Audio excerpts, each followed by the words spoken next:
GK मस्ती MS में फिर आपका एक बार स्वागत है। जो 130 तक क्वेश्चन हो गए थे पार्ट फोर्थ में, ये फिफ्थ पार्ट है।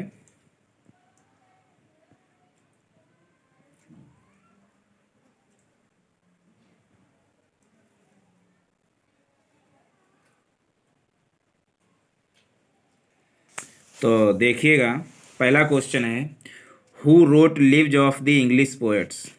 मतलब lives of the English poets, ये कि ये रचना है, ये किसने लिखी है? तो सैमुअल जॉनसन ने लिखी है lives of the English poets. अगला है, जॉन बनियान रोट एन ऑटोबायोग्राफी। जॉन बनियान एक लेखक हैं, इन्होंने एक ऑटोबायोग्राफी लिखी है। तो कौन सी कविता उनकी ऑटोबायोग्राफी है? तो कविता का नाम है ग्रेस अबाउंडिंग। जो है ये ऑटोबायोग्राफी इन्होंने जॉन बनियान की है। My story my experiment with truth ये महात्मा गांधी की है। और मेन कैम्प ये हिटलर की ऑटोबायोग्राफी है। ग्रेस अबाउंडिंग जॉन बनियान की। अगला है, ट्रेडिशन एंड इंडिविजुअल टैलेंट, ये किसने लिखा है? ट्रेडिशन एंड इंडिविजुअल टैलेंट किसकी रचना है? तो ट्रेडिशन एंड इंडिविजुअल टैलेंट रचना है टी.एस. इलियट की। किसकी? टी.एस. इलियट की। अगला है, an essay of dramatic poesy, किसकी रचना है? An essay of dramatic poesy रचना है जॉन ड्राइडेन की। किसकी? जॉन ड्राइडेन की। अगला है, a line of verse that has 6 iambic feet और 12 syllable iambic lines is known as. मतलब एक लाइन कविता की जिसमें 6 आइम्बिक फीट हैं और 12 सिलेबल हैं। आइम्बिक फीट 6 ही होंगे, जब 12 सिलेबल होंगे तो 6 आइम्बिक फीट होंगे। तो इस आइम्बिक लाइन को किस नाम से जाना जाता है? जिसमें 6 आइम्बिक फीट हों और 12 सिलेबल हों, तो इस लाइन को जाना जाता है एलेक्जेंड्रीन के नाम से। अगला है, an extended narrative which carries a second meaning along with its surface story is known as. मतलब एक एन एक्सटेंडेड नैरेटिव है जिसमें सेकेंड मीनिंग लाती है सरफेस स्टोरी। मतलब जो स्टोरी होती है उससे दूसरा अर्थ लाती है। स्टोरी कुछ और होती है, अर्थ दूसरा आता है। तो ऐसी कृति को क्या कहा जाता है? ऐसी कृति को कहा जाता है एलिगोरी, मतलब प्रतीकात्मक स्टोरी होती है। अगला है, बनियान पिलग्रिम्स प्रोग्रेस। मतलब जॉन बनियान की जो पिलग्रिम प्रोग्रेस है वो किसका उदाहरण है? तो वो उदाहरण है एलिगोरी का, एलिगोरी।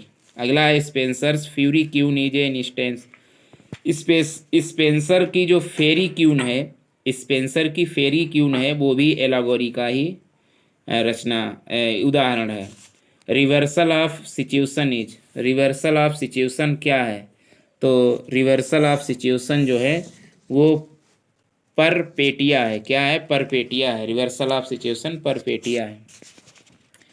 अगला है, एनाग्नोसिस जो है टर्म है, ये जो अरस्तु के द्वारा प्रयोग किया गया था।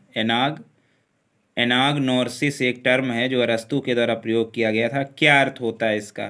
तो एनाग्नोसिस जो अरस्तु के द्वारा टर्म प्रयोग किया गया था, इसका अर्थ होता है रिकॉग्निशन और डिस्कवरी, माने पहचान या खोज।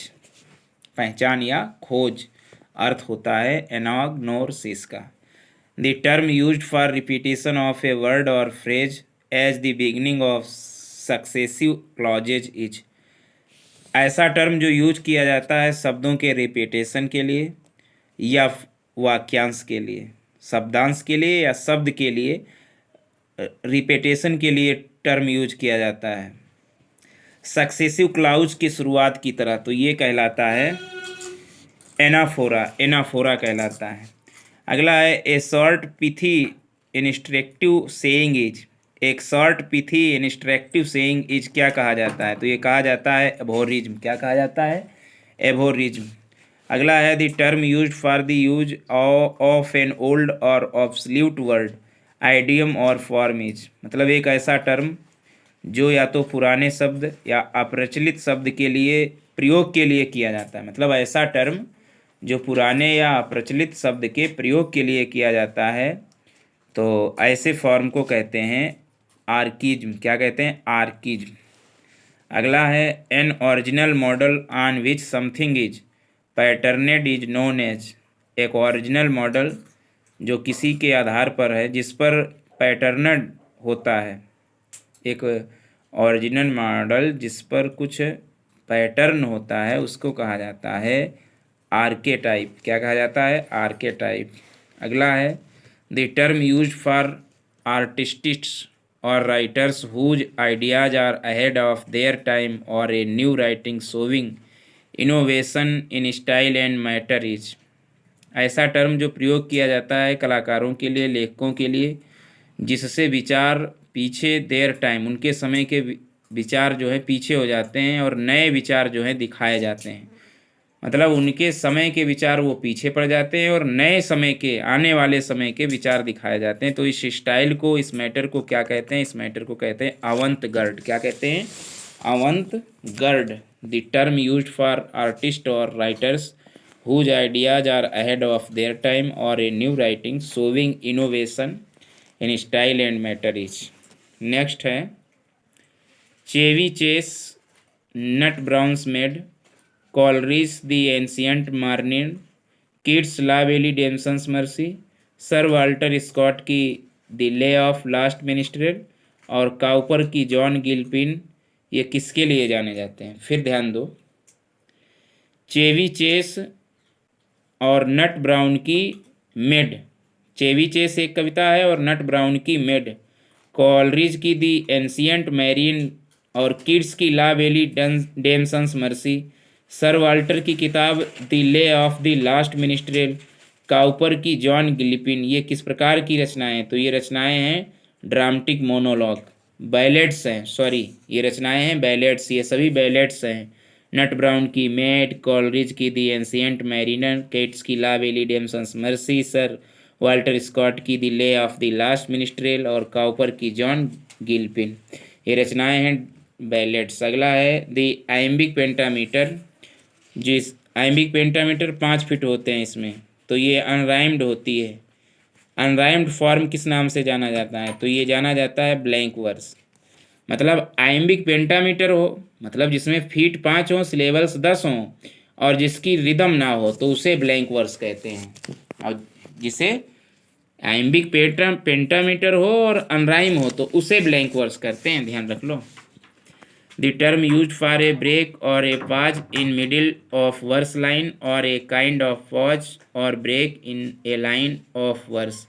मतलब ऐसा टर्म जो काटने के लिए, रोकने के लिए, बीच में कविता की लाइन, मतलब कविता की लाइन के मध्य में रोकने और काटने के लिए जो पॉज या ब्रेक होता है लाइन या वर्स में, तो उसे क्या कहते हैं? तो इस कर्म को कहते हैं सौसुरा। SCAESURA। ऐसा टर्म जो रोकने और काटने के लिए होता है कविता की लाइन के मध्य में, उसे कहते हैं सौसुरा। अगला है the term criticism is derived from the Greek word kritikos which means. मतलब ऐसा टर्म क्रिटिसिज्म का जो ग्रीक वर्ड क्रिटिकोस से निकला है।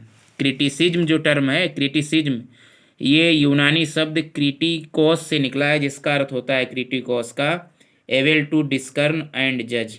एबल टू डिसर्न एंड जज इसका अर्थ होता है क्रिटिकोस का।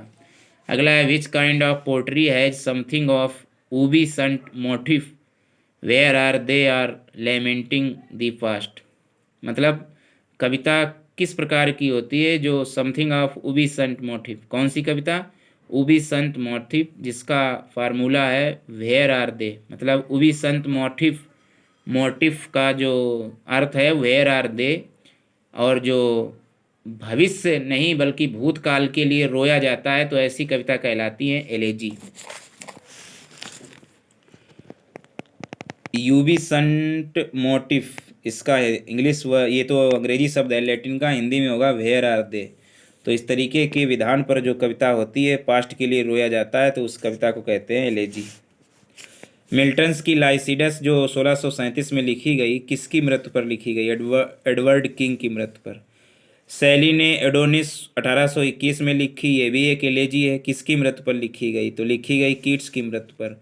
आर्नोल्ड ने थायरसिस एलेजी लिखी। आर्नोल्ड ने थायरसिस एलेजी लिखी 1861 में, किसकी मृत्यु पर? तो लिखी आर्थर ह्यूज क्लॉफ की मृत्यु पर, आर्थर ह्यूज क्लॉफ की मृत्यु पर। स्पेंसर ने एरिस्टोफेल लिखी, किसकी मृत्यु पर एलेजी लिखी?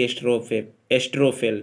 तो स्पेंसर ने एस्ट्रोफेल जो है ये लिखी है फिलिप सिडने की मृत्यु पर। किसकी? फिलिप सिडने की मृत्यु पर। रग्बी चैपल एक एलेजी है, किसकी लिखी हुई रग्बी चैपल एलेजी है? तो मैथ्यू अर्नोल्ड ने रग्बी चैपल लिखी हुई है एलेजी।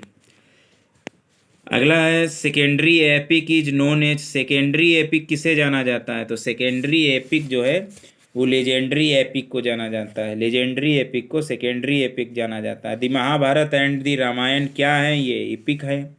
पैराडाइज रीगेंड 1671, मतलब पैराडाइज रीगेंड जो 1671 में आई थी वो भी एक एपिक है, एन एपिक पोएम इन। तो वो कितने भागों में है? तो ये है 4 भागों में है। पैराडाइज रीगेंड एपिक पोएम है। अगला है who road Hyperion after a careful study of paradise lost, मतलब खूब अच्छी तरीके से पैराडाइज लोस्ट पढ़ने के बाद में, अध्ययन करने के बाद में किसने लिखी थी? हाइपेरियन जो एपिक है, हाइपेरियन एपिक लिखने की कोशिश किसने की थी? कीट्स ने की थी। सोहराब एंड रुस्तम ये किसकी कलम से आए हैं? तो सोहराब एंड रुस्तम ये भी एपिक है, ये आए हैं मैथ्यू अर्नोल्ड की कलम से। टेनिसन टूक 40 ईयर्स टू राइट, टेनिसन ने 40 साल ले लिए इसे लिखने में। तो कौन सी वो किताब है? तो कविता किताब का नाम है idols of the king. Idols of the king को 40 साल ले लिए टेनिसन ने लिखने में। आगे लिखा है no pleasant image of trees of sea और sky, no colours of green fields but huge and mighty forms that do not live like living man. ये किस लाइन का दिया गया? मतलब कोई प्रसन्नता नहीं है। No pleasant image of trees, वृक्षों की इमेज का कोई प्रसन्नता नहीं है, ना तो सागर की कोई प्रसन्नता है, ना तो आकाश की कोई प्रसन्नता है, ना ही कोई सफ़ेद ग्रीन हरे भरे खेतों के कलरफुल खेत दिख रहे हैं, लेकिन ह्यूज और mighty forms that do not live like living man, और बड़ी और शक्तिशाली रूप से बिल्डिंगें बन रही हैं, निवास स्थान बन रहे हैं, उसमें रहते तो लोग हैं, डू नॉट लिव रहते नहीं हैं, जिंदा लोग नहीं रहते हैं। तो ये है लाइन पैराडाइज वर्ड्सवर्थ की लाइनें हैं प्रील्यूड बुक फर्स्ट की। किसकी? प्रील्यूड बुक फर्स्ट की है। आगे which is the Anglo Saxon epic, इसमें सबसे ज़्यादा इनमें कौन एंग्लो सैक्सन इपिक है? Beowulf, Paradise Lost, King Arthur, Faerie Queene, ये चारों इपिक हैं। इसमें जो एंग्लो सैक्सन इपिक है वो वी वॉल्फ है। तो ये तो हुआ फिफ्थ पार्ट। नेक्स्ट पार्ट होगा जो लास्ट पार्ट होगा। Thanks for watching.